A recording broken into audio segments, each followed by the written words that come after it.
I thought that could be interesting to bring up on You know what? I'll tell a you future what. episode. Oh, I have it added to my watch list. That's funny. Okay, cool. Dude, you know what's crazy about next episodes? Hi, welcome to episode Yeah, 3 of the we're Say It already Loud recording episode 3. podcast. Well, Oh, are we really? He's doing. Listen, Turk. He's gonna do this every time. Every Every single time. time. Because we suck at Oh, man. intros, so I figured the best way to cut that out is to just abruptly start and everybody just be really confused. It's the best way to do it. Truly, I've done a lot of research on this. And by research, Trust I me, mean he's 5 minutes. Trust me, I'm a scientist. Yeah, dude, I'm an expert. Well, everybody, welcome to episode 3 of Ready, Set, Lag podcast with special guest Turk, aka All Thighs. How you doing, sir? Yo, what's going on, baby? Good to have you on. It is good to have him on. We're gonna be talking today, so we're gonna our normal, news stuff we want to cover today, and at the end we got a little bit of anime action. We figured, video games and anime share a particular fan base. I feel like they overlap. So we figured, Absolutely. It goes Like hand in cousins hand. in West Virginia. exactly. So we figured so we figured this would be a great thing to add, which we originally were going to have anime and manga, or manga, however you want to say it. Manga's wrong. Manga. It's manga. So we figured we would go ahead and have this on now. Turk is our in-house anime specialist. So, but today, I said yesterday or the last podcast that we had an article that we were going to read then, but I figured it would be better to save for the next podcast, and that is Sony is trying to get on Xbox, the Game Pass, the magic. Which, if you do not have Game Pass, it is honestly, if you have a PC, it's like one of those things that you need a mouse and keyboard and you need Game Pass. Like it's literally the greatest invention ever. And now Sony's trying to get in on it. Nick, Turk, what you guys think? Yeah, it's going. What is it? Project Spartacus I think is what they're calling it here. Which Phil Spencer kind of put it really well, that he fully expected that this would happen. I think we all really expected that this would happen. It's only natural, for that kind of competition to form. It's definitely the right response to have for the Xbox Game Pass, in my opinion. I just personally think that they're doing it all wrong. Yeah. Oh, that's interesting. Yeah, it's the right move, but the way they're going about it, which again, it's not confirmed. It is not confirmed. We're just kind of, it's going to happen. But they have to do it right. Yeah, they have to do it right. And the thing with, we're reading this right now. Obviously, we have the links to all of the articles that we're looking at. It says for $10, you get. This is VentureBeat, by the way. What's the guy's name that wrote this? Jeff Grubb. Jeff Grubb. PlayStation Plus Essential is $10 a month, right? And so basically, well, first off, let's get into it's supposed to combine PlayStation Plus and PlayStation Now. So it's going to do away with PlayStation Now, which if you've ever used PlayStation Now, it sucks. It was really rough whenever you and I tried to get on. It did not work very, very well. I remember before I got the PlayStation 5, I was trying to play God of War, so I subscribed to PlayStation Now, and you could literally move the thumbstick and count for a full second before the character would move. It was pretty bad. And I have decent internet here, so I knew it wasn't that. But so it's going to do away with PlayStation Now. And then it's going to kind of combine them. So for $10 a month for PlayStation Plus Essential, you just get the monthly games. Like the thing you get now, if you get PlayStation Plus, you get monthly games. And just to give you an idea, right now, the price for PlayStation Plus is $5 a month. So essentially, according to this, which again has not been confirmed, but if it holds true, they are going to be doubling their price for exactly the same service that you're getting now. Yeah, you get nothing extra for the $5 rate bump in price. It's the same thing. Yep. Which, as a response to the Game Pass, this move, I don't think this one's it. I don't think that's it, Chief. I don't think you're doing. Which is absolutely not the right move for PlayStation. You know what kind of vibes I'm getting from this? What's up? I'm getting the whole Marvel Cinematic Universe and DC Cinematic Universe. Oh, Right, so where Marvel has yeah. everything structured out, right? Microsoft has their Game Pass, right? They've been doing it for quite some time now. And then PlayStation's like, "Oh, you know what? I think we're gonna get on the whole They're Game Pass train." they're playing catch up right They're now. playing catch up, and instead of doing this properly, right? Hopefully they don't. Hopefully they do take their time with setting up this Game Pass, and hopefully they don't really jack up the prices too much because I don't think. Well, I don't know. Do you guys think it'll stick with the I Sony fan base? so I think the big problem with this, and I should have looked this up before we talked about it, but I almost recall other like companies saying that Game Pass was going to fail. Like that's not a model that can be sustained. But then you look at Xbox and you look at the things that they've done, which in my opinion, which we'll talk about a little later with Call of Duty and Activision and all this kind of stuff, which we talked about last podcast. Xbox to me is saving a lot of these companies. They're saving gaming as we know it right now because they're buying these companies and they're putting them on Game Pass. They're getting more eyes on them. I don't think Xbox is going to let Bethesda have another Fallout 76 kind of release. They're not going to let these companies kind of push back games for no reason or not work on a game, or because nobody cares about delays as long as they're actually working on the game and making it better. But and then you've got PlayStation, who has these first party games like God of War. I started playing Infamous on PlayStation 5. They've got the Uncharted series. They've got these good games, Good quality IPs. Yeah, good quality games. But I feel like now they just see Xbox making all this money and doing these big things, and now they're like, oh, we're going to do it even though we didn't think it was going to work before. But I'm looking at to get what you get with Xbox Game Pass. It's the Xbox or the PlayStation Plus Premium, $16 a month. You get monthly games, game catalog, streaming, which is not there yet. Classic games and game trials for $16 a month. Which I did hear with PlayStation Plus Extra. There's 3 tiers, by the way, to this possible payment. What did I plan. say? 4? Oh, I don't know. I think I might have said 4. I meant 3. So you got like the $5 price bump for basically PlayStation Plus, that regular PlayStation Plus that you have now. It's nothing changes. You're paying more. Then you have PlayStation Plus Extra, which is $13 a month, and I heard with that one, you're getting, what was it? Game catalog. So you're getting, right now, if I'm not mistaken, PS4 games too. If you get PlayStation Plus, don't you already have a selection of PlayStation titles? I think with each tier you are unlocking more. I know with PlayStation Plus Premium, they're adding in like PlayStation 1, PlayStation 2, and PlayStation 3 era games into the catalog. I feel like, if they're going to that $10 a month, or even let's say like the 13, that should be all of it, right? Like don't do tiers. That's so stupid. We have to bring this up.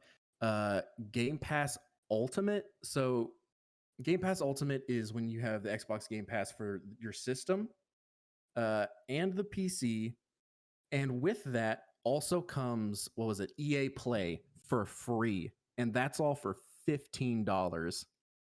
Yeah, so it's like they're charging for PlayStation Plus Premium. They're charging $1 more for essentially for what? Less. For what?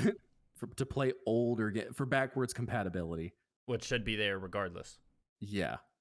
So I don't see this working out for him, and I hope, like I said, that what we're reading right now with this, with the GamesBeat or the VentureBeat article. Yeah, I hope it's not true. Yeah, because like this is like Sony. If this is true, this is not the road you want to go down. This is not the way to compete with the Game Pass. Like you're going about it all wrong. It absolutely should not be like this. Now, I know there's been talks from Microsoft saying that it's possible they're going to include like World of Warcraft on their Game Pass. So if you purchase Game Pass, you'll have subscription access to well, that is a great segue into the next thing we're talking about, which is So news came out. It's probably the last week, I believe. We're sure you already heard about this. Yeah, for sure you've already heard about this. That Call of Duty is reportedly skipping, and not this year. So the Modern Warfare 2 is coming out this year, but reportedly was going to skip 2023. Good. Well, it turns out that might not be true. God so bless. I know. So we pulled that. So he's so heartbroken. yeah, I know. Like just stop. Just stop. That Like so I'm over Call of Duty. So I'm gonna read this statement, and then we're gonna give our personal opinions about Call of Duty. I think we're all kind of the same with Call of Duty, but so this is a Games Radar article. Call of Duty is reportedly skipping its annual entry in 2023, and then the update. An Activision spokesperson reached out to Games Radar and said, "We have an exciting slate of premium and free-to-play Call of Duty experiences for this year, next year, and beyond. Reports of anything otherwise are incorrect. We look forward to sharing more details when the time is right."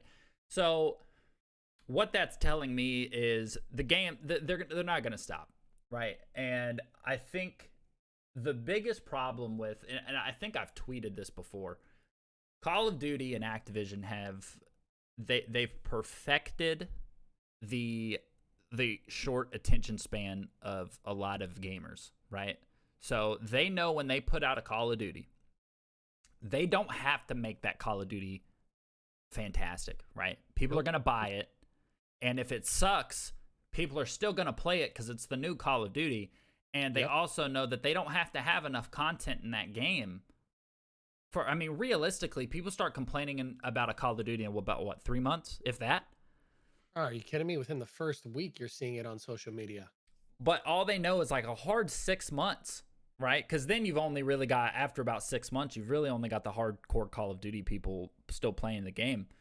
And they're already complaining, looking forward to, in that next 6 months, the next Call of Duty game's coming out, right? So I hate it. I don't play Call of Duty. I liked Modern Warfare. It's the last one I bought, the one in 2019. I bought that. I enjoyed it when it came out. I enjoyed the campaign. But for me, it was just, play the campaign, enjoy a little bit of the multiplayer. Never really got into Warzone. My kind of BR, like enjoying BR is just kind of done for me. I had a good run. But I feel like they definitely need to skip.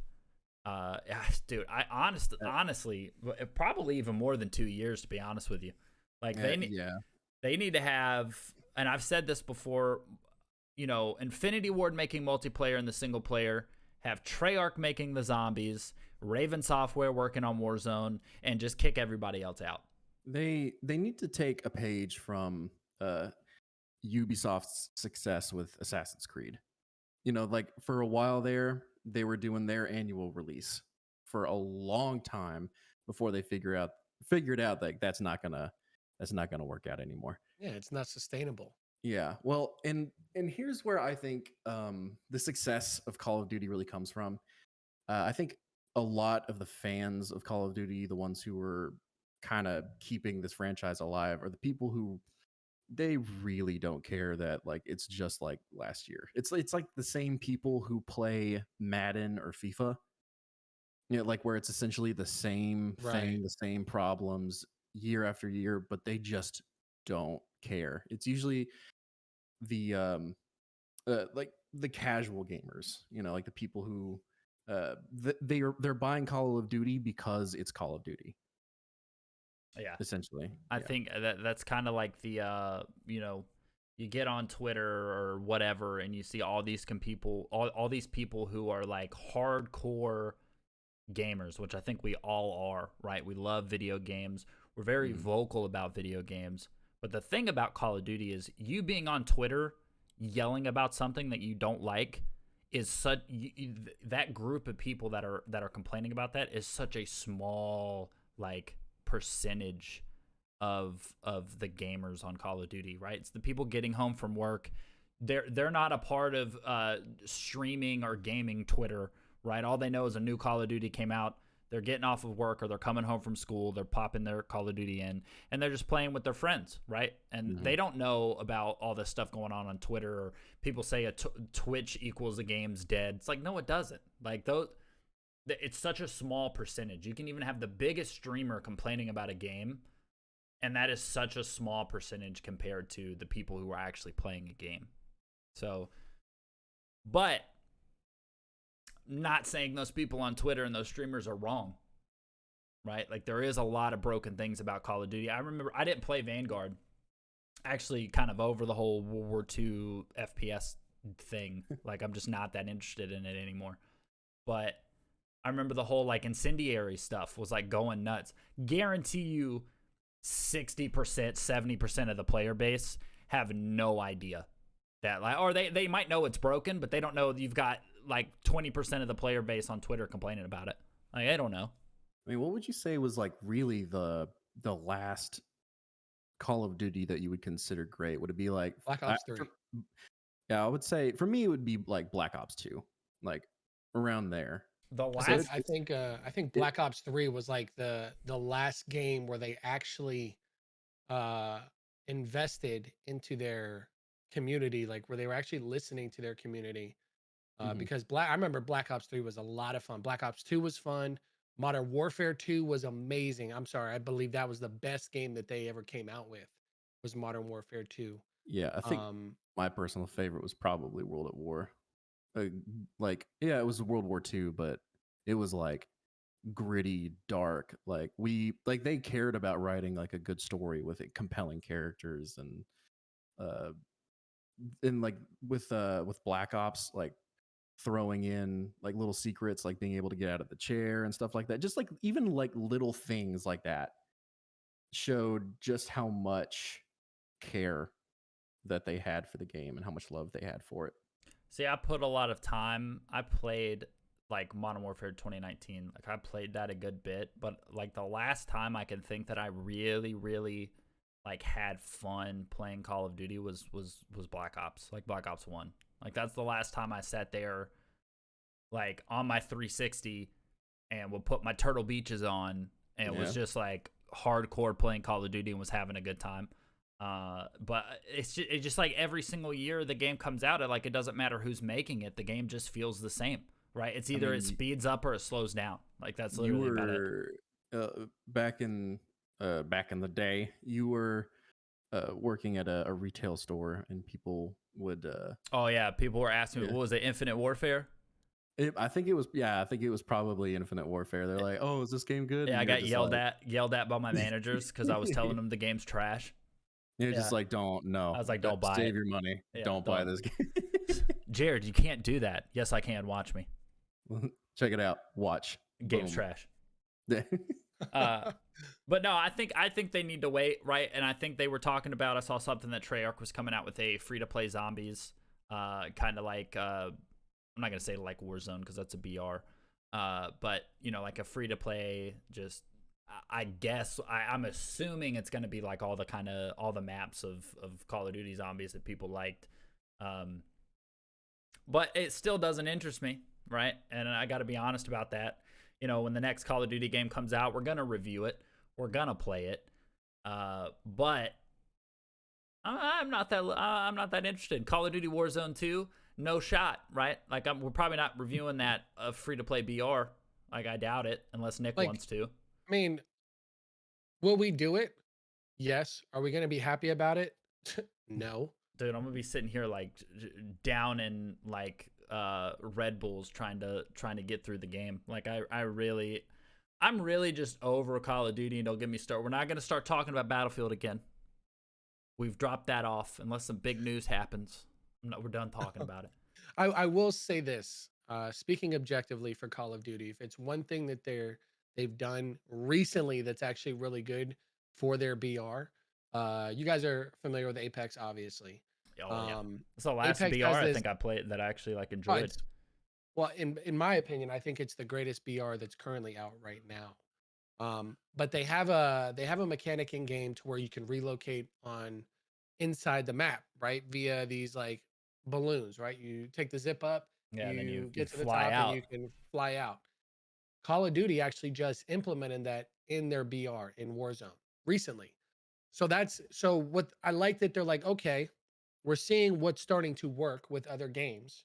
Let's start implementing that into our games, but make it our own. So I actually like that concept a little bit. And I think Call of Duty should do that a little bit more. Uh, and I see that as kind of like props to Apex, right? Cool, you got something that works. We're gonna take it. We're gonna make it our own. But Call of Duty, where it's at right now, um, I think a lot of our friends that we have that they just stop asking me to play because they know the answer is going to be no. Yeah, and you used to play it quite a bit, right? Didn't I you used to play it? used to play it heavily. Yeah, I remember that. In But fact, just to talk about, oh, go ahead. When Vanguard came out, Jared, I asked you, I was like, what even is Vanguard? Because it flew under my radar so much. Like, It's the worst selling Call of Duty. I think recent Call of Duties. You guys can definitely hear my keyboard, but recently, hold on. Which I actually, since this is the way it's going, I actually pulled it because Warzone 2. They're talking about that, and you know why they're talking about Warzone 2, right? Go ahead and share with everybody, Jared. So, share with the class. Raven Software, in a meeting with content creators, Call of Duty devs. We effed stuff up, we broke it, and they can't fix it. It's literally the devs of Warzone. You don't say. Yeah, and I'll tell you exactly why, and this is my thought process behind this. Don't have anything to back this up. We're going to be a little bit of personal opinion. I don't think that they believed Warzone was going to do as well as it did, and they didn't design it to do as well as it did, right? So I don't think that they believed that the game was going to stretch out 3 Call of Duties. I really don't think they did.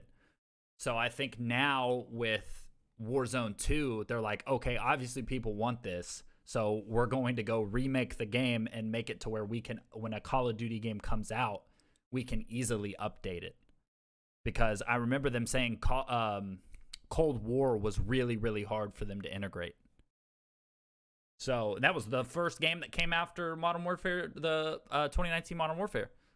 So I see that as why they're making Warzone 2, which I don't think we know anything about yet. I don't think they know when it's going to come out. But I just thought that was really, really funny. But also Vanguard, I believe, was the worst selling modern Call of Duty of all time. It was definitely a flop after Cold War. Which I didn't even play Cold War, so.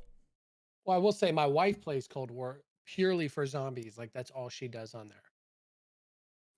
It's a Treyarch game, right? I don't think I've played a Call of Duty game since Black Ops 3. You're not missing anything. Yeah, I'm like just purely going on like what you've said about Call of Duty games in the past and what just generally the consensus on Call of Duty in general. Yeah, I legitimately I don't think I've really played a Call of Duty game since Black Ops 3. Well, speaking of Call of Duty, Elden Ring. Let's go. Great segue. Yeah, great segue into Elden Ring. 2 completely related games, like West Virginia cousins. Baby. Yeah, they're the exact same thing. You stuck on that West Virginia cousins. And I'm telling you, when you meet West Virginia cousins, you'll understand what I'm talking about. Elden Ring, Bandai Namco apologizes for performance issues. So I actually, we are going to be reviewing Elden Ring. Way to trip at the right at the finish line there. What do you wanted to do?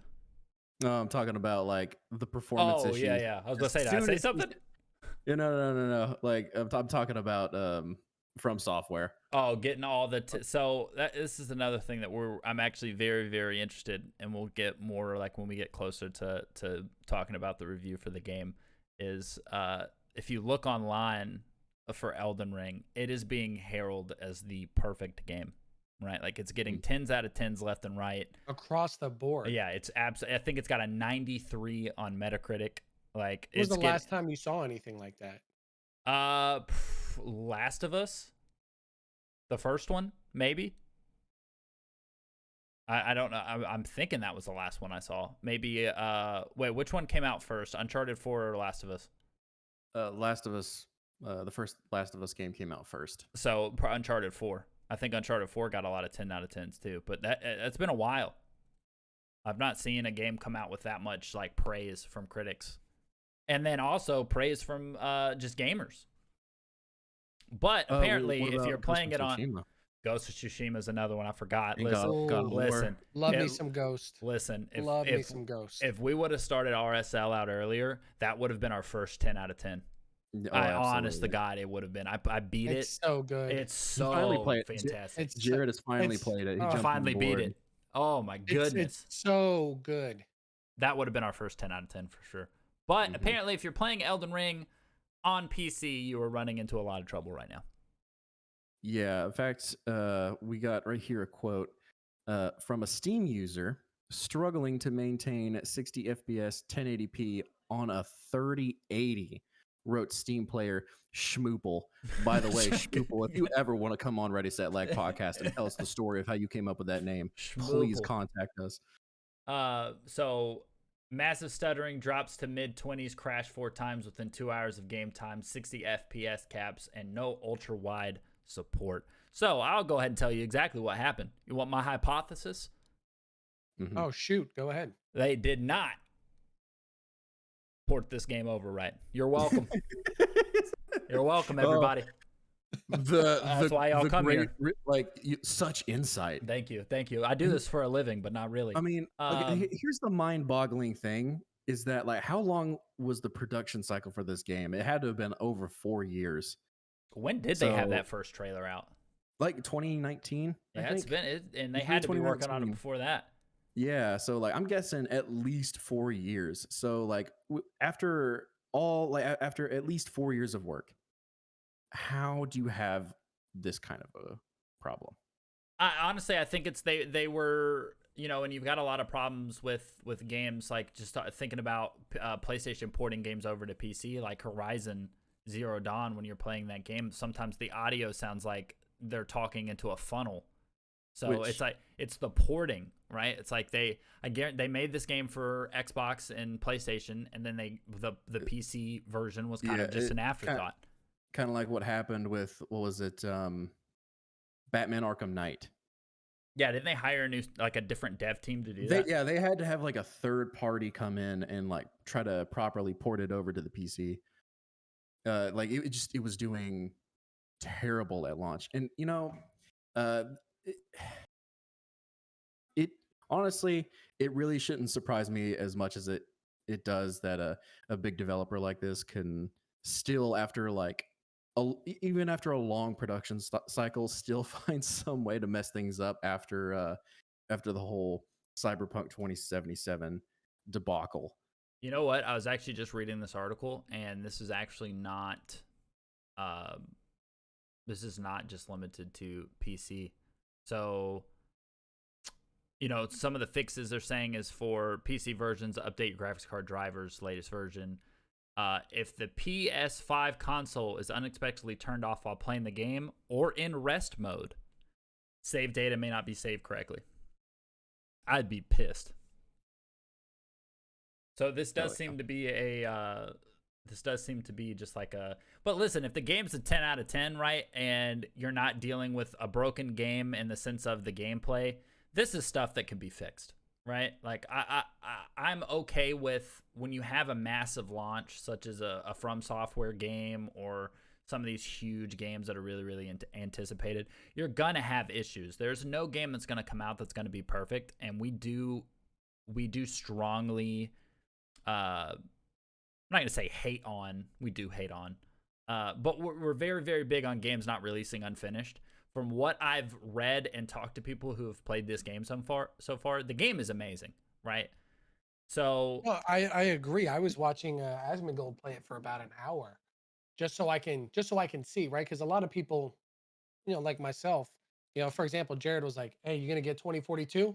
It's like, no, I want to see it first. I want to see how it does before I spend money on a game. God, did you save money?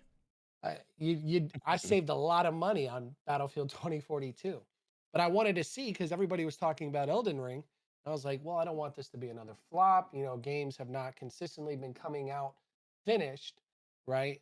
and I was watching it for an hour. I wasn't seeing any type of FPS frame rate drops. I wasn't looking at any type of issues that are kind of being talked about from like Schmoople, for example, Oh, right? Schmoople. So, Good old old Schmoop. Schmoople, right?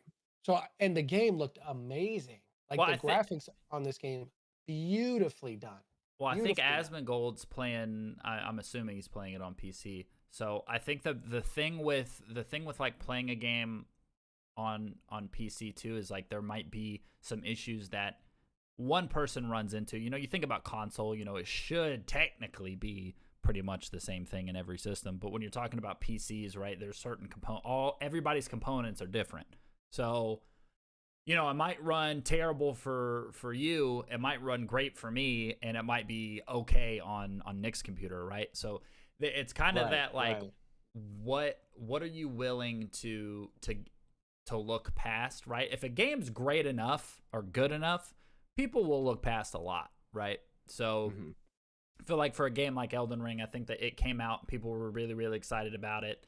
It looks beautiful, plays great. So I think it's still, depending on when we play it, it might be a 10 out of 10 for us, right? Yeah, Who knows? still, like it's for all you developers out there listening, stop releasing unfinished games because there's no way that they didn't know that these problems were going on before they released it. Like they had to have known about all of the performance issues before they launched the game. Well, see, that's the thing is you don't know, right? Like that's why I want to have a dev, right? Like I want to talk to a dev really, really bad to figure out maybe in their testing environment it was running fine, What right? about So pre-release reviews, right? That always come out, right? At least a month before the game drops, right? From people who are seeing it towards its most final form, so to speak, and the reviews are coming out 10 out of 10, things of that nature. It's like how are you not how are these issues that are happening on release day not happening a month prior? Yeah. You know what I'm saying? That's really Like confusing to me. it's like they have to, that's what I'm saying. Like they had to know. Like if the problems are to the extent that you can't run 60 FPS 1080p on a 3080, then like obviously they have to know about that kind of a problem. that's why I really, really, really want to talk to a game dev.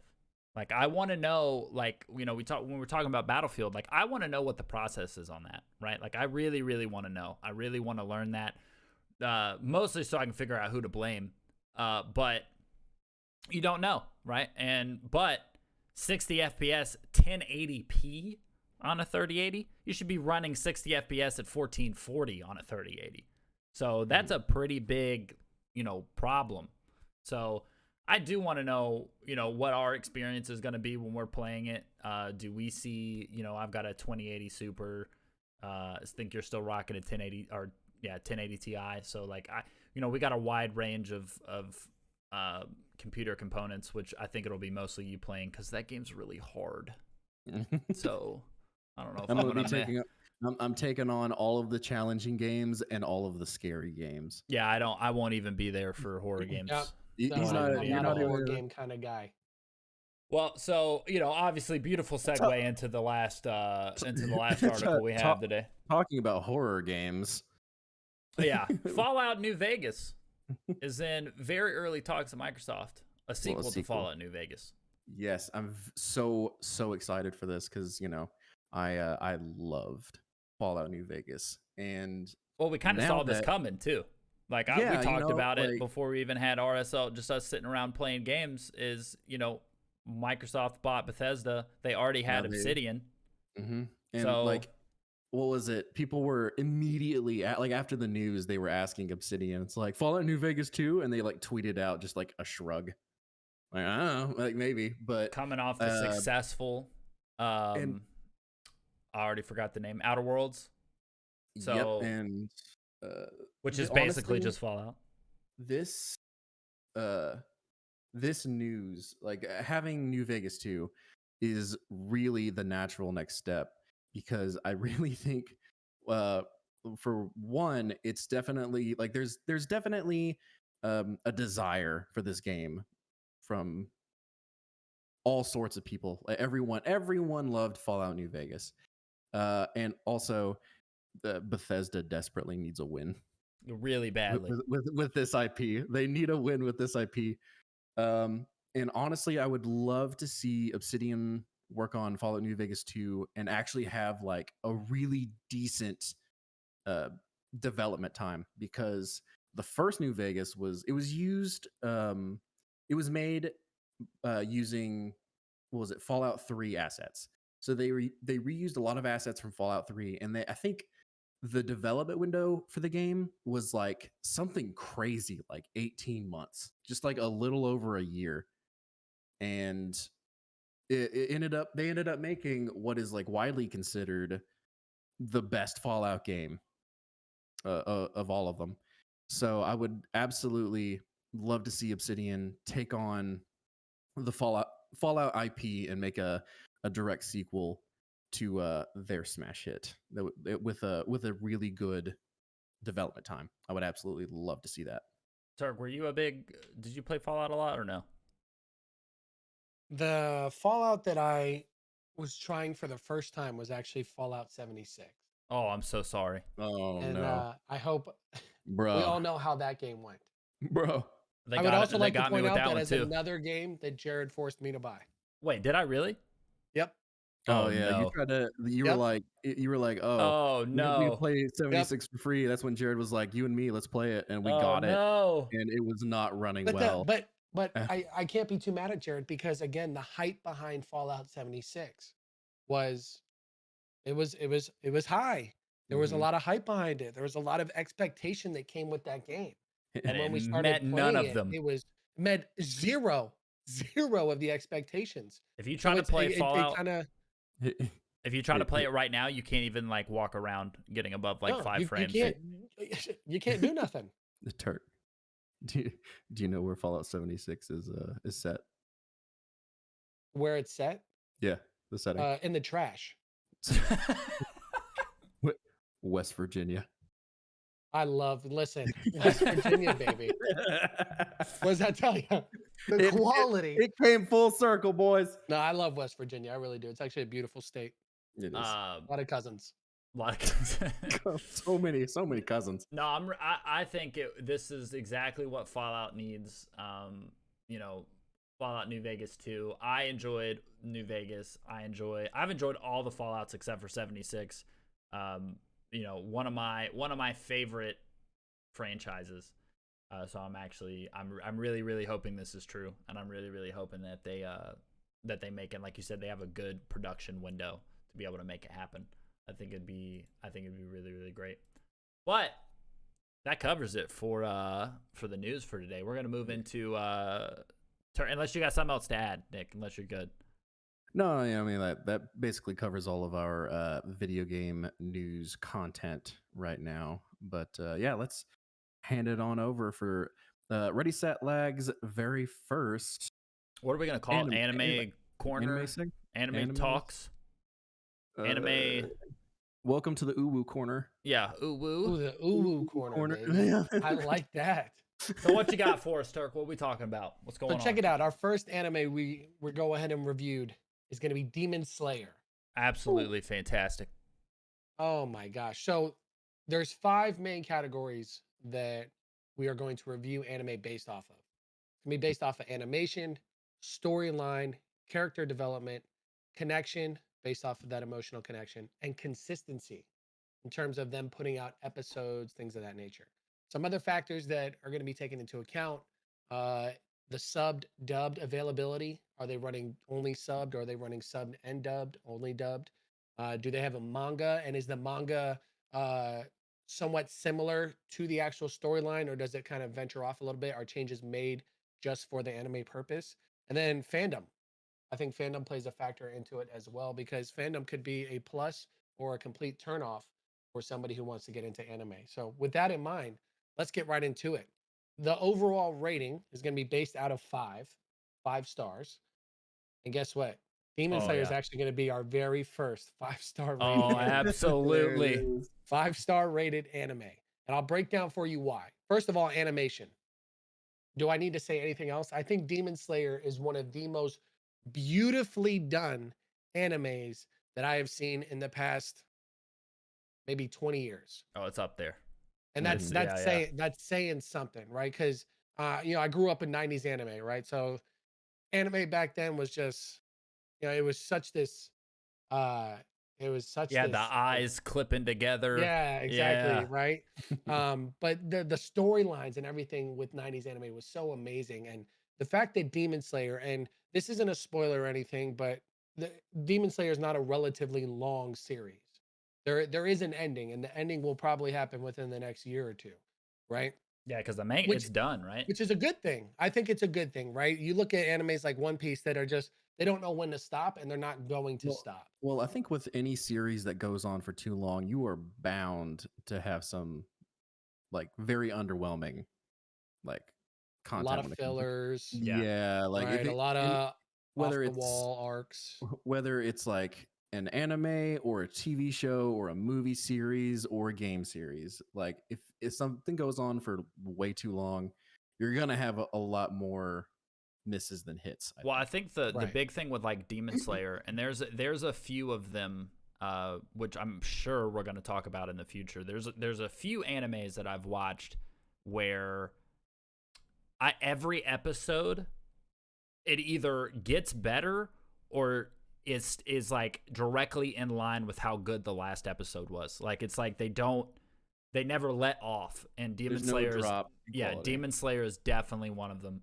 And me and my wife watch every new Demon Slayer episode. We watch it together, and she's into the manga. She reads it when it was coming out, and it's definitely. It's not my favorite anime. I will admit that, but it is definitely top 5 for me of all time.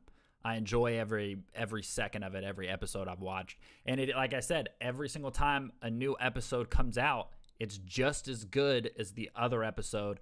Now we could talk about the movie, the train arc, right for me, but it was still you still can't talk about the story. You still can't talk about the animation. It was all top tier.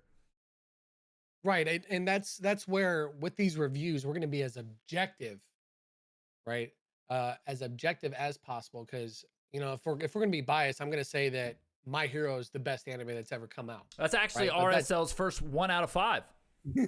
That's okay. crazy. That's not accurate. That's not accurate. crazy. Well, He that's doesn't speak for the Uwu that's Corps. like you don't speak for the entire Uwu Corps. Oh well, I try. But Try to get that word out there.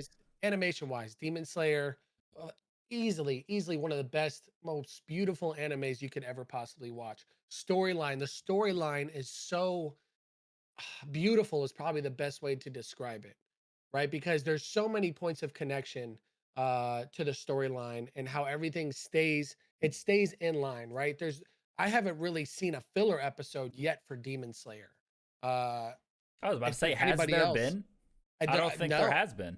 And I think, and I love the fact that that's how it feels. Cause even reading the manga, I didn't see anything that was like filler that doesn't tie into the main storyline in some way. Right. So I love that the storyline is, it's unique.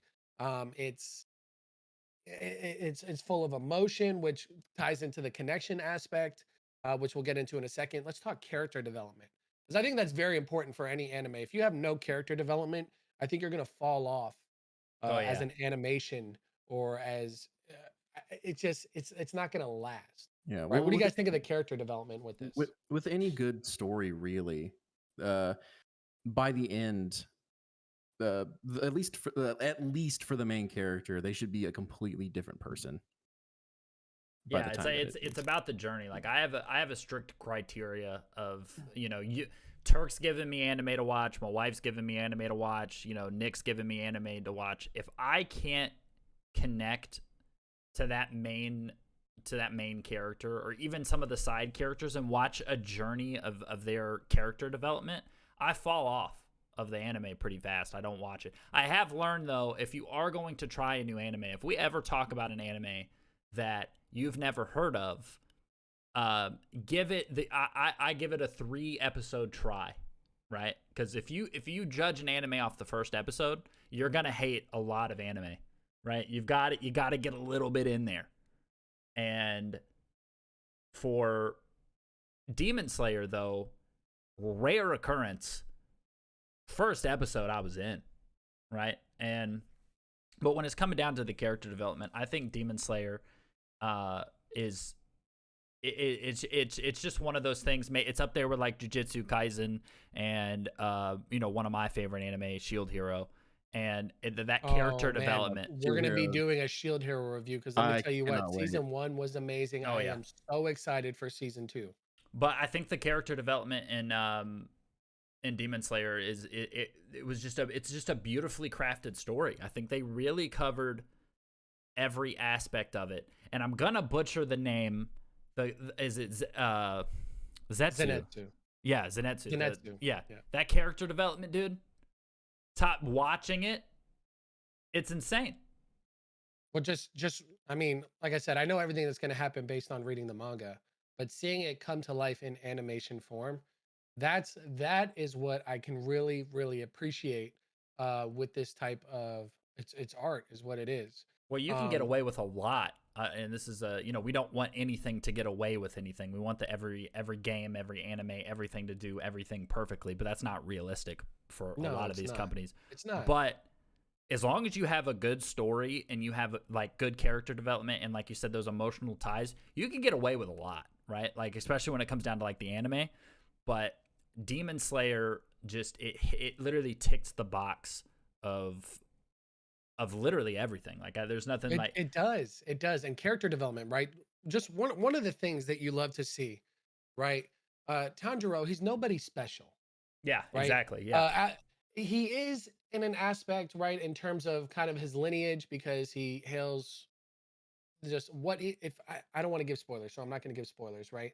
But to a degree, is he special? Yes, but for the most part, he's not anything really like he's not this inherently talented, demon. He's got to work for it, right? Versus like if you look at the Hashira lineup, some of those Hashira are very, very young. Like they're super talented, super gifted, right? Tanjiro's not like that off of rip. He's got to work for it. And you can see the type of growth that these characters have to get through just to achieve just even getting like 1% better, right? And that's just from the aspect of being an actual demon slayer, not in terms of just being a person. And the loss that happens in Demon Slayer, right, is just that total full circle aspect of character development, man. You got to give them props. The creators of Demon Slayer really knew what they were doing, and that's why I'm always down for it, right? Always down for it. Emotional connection. Oh, I mean, the very first episode. Yeah. That's what I said. That's what I said. It's very rare for an anime to grab me on the. I usually have to give it that like 2 to 3 episodes, but and I may have to give it like half a season before I'm like, okay, this, it's growing, right? I can see the direction that it's heading. So cool, I will invest time into it. But Demon Slayer was instant, off rip, and the only other anime that I've watched off rip, right? Because even Naruto, growing up, even with Naruto, like. As a kid, you connect to it, I think, more easily than an adult, right? Adults kind of have to, I think we're a lot more judgmental towards what we're investing our time in versus kids. And I think that ties into a lot of like responsibilities and things of that nature, right? Like, do we want to invest our time in something that's worth it or not worth it? Right? I think that goes in all aspects of life. I've said that about Naruto and even Dragon Ball Z, right? Like I grew up with these animes. But knowing what I know now and growing up, like if I started Naruto, could erase my memory and started Naruto, I don't think I'd like it, right? And I don't think I would put the time into Naruto to give it, because I think I would eventually like it, but I don't think now I would give it that, that many episodes, right? So it is definitely, and I feel like that's a thing for like a lot of people who are trying to get into anime or watching anime, right? Like they won't put the time in. Right. So the thing I love about anime is that there's always an anime out there for somebody. Like absolutely.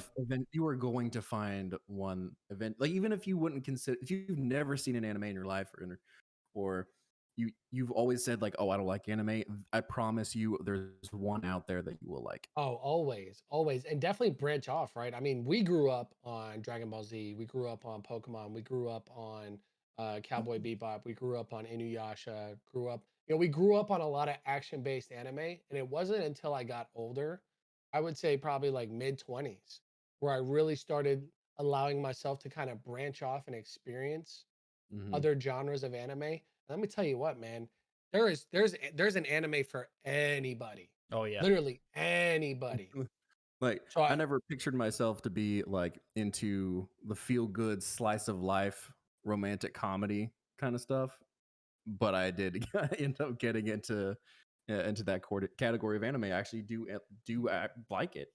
Yeah, no, it's So there's a lot of anime out there for anybody, right? Like even the comedy stuff, right? Like you don't think you're right, gonna right. like something, you give it a shot, and then you end up laughing about it, and like but the one thing I wanted to laughing about it, but laughing with it.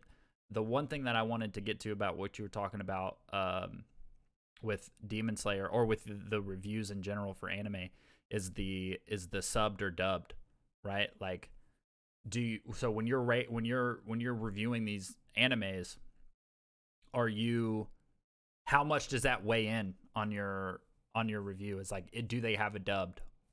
So I think what's important is this, right? Uh, it's not one of the main factors. It can't be one of the main factors because there's some anime that are just coming out that are only in subbed and they're not dubbed yet, right? And that could be for a multitude of reasons, right? In It's terms got to get of picked is it up, doesn't it? it's Isn't got that to like get the it's got thing? to get picked up. Is it going to be a successful franchise, right? Is it something that can build off of? Is it something that's going to sell in America, right? There's things that come into play that determine whether or not they're going to invest the time in dubbing it into English and other languages, or just keep it subbed, right? So it's I don't have it as one of the main factors because of that particular reason. Now, I do like to say that it is an added benefit for an anime to have subbed and dubbed because that's the classic debate. Do you watch subbed or do you watch dubbed? Me personally, I will always watch anime subbed purely because the voice acting in Japanese is infinitely better than English voice acting. The connection and raw emotion that you feel from them that cannot be replicated by English voice actors, and it doesn't make any sense as to why, Yeah, right? And that's uh, across the scale. I think it might have something to do specifically with like direction. I Hmm. think because I think when it comes to like acting versus voice acting, I think it when you're voice acting, you really rely on the director, um, really like helping you out as a voice actor. I Right. think that might be where it happened. Now, I agree with you. Like most for the most part, I will watch an anime subbed, but like I absolutely can't watch Dragon Ball subbed. I can't Well, do you it. grew up with it. Yeah. You see what Um, I'm saying? Like Dragon Ball Z, I can watch. Dragon Ball Super, I can watch that in dubbed. Naruto, I can watch in dubbed because I grew up with it.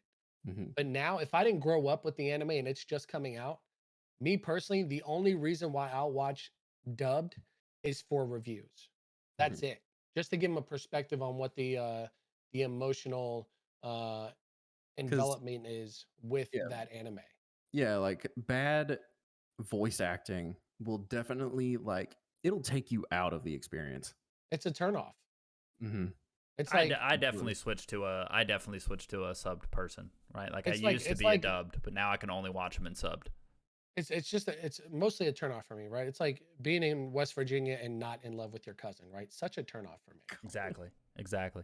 So, is Now, there anything else you wanted to add about Demon Slayer? so I think what's very important is the manga, right? And without giving spoilers, I will say that the manga is very much, or at least the anime is very much in line with the manga. And I think that's very important, right? Because people who read manga, once the anime is coming out, like the reason why we love it so much is because now we're getting to see it in its true art form versus just reading it, right? So we get to see all these other factors, like based on what we're reviewing, come into play. And now we can truly enjoy what we used to read on paper. So I think that's important that the manga lines up with the anime very well, and Demon Slayer does do that almost to the T. So I can't, no complaints from me there. And then the fandom. I think fandom's important too, because my favorite anime, My Hero, I think has arguably one of the worst fandoms out there. I've heard that people liken Oh, absolutely. the My Hero fandom to the Overwatch fandom, like kind of the Yeah, I toxic. think it's. It's fandom could be a reason that no, I don't even want to be a part of this community. You know what I'm saying? So it could be a turnoff. But as for Yeah, Demon Slayer, their fandom absolutely amazing, yeah. which is why it's a 5 out of 5 all the way around. Which don't let a fandom turn you off from Yeah, something. definitely That could be don't. like awesome. Yeah, Because you don't have to be involved in that community to enjoy the anime. Well, the first time I actually ever ran into the Demon Slayer fandom was me and my wife were at the mall, because there's a ramen place that we like to go to, and also we go to the bookstore and spend way too much money on manga. But the Demon Slayer movie had just come out, and we couldn't get tickets because it sold out like immediately. And we actually were there with like the fans of Demon Slayer, and they were great. Right, like people were cosplaying and they were super nice, and it was it was a great experience. And so yeah, I mean, I definitely agree. I'm definitely not an expert when it comes to anime, but if I had to give a perfect score to an anime at this point, it would definitely be Demon Slayer. So yeah, I agree.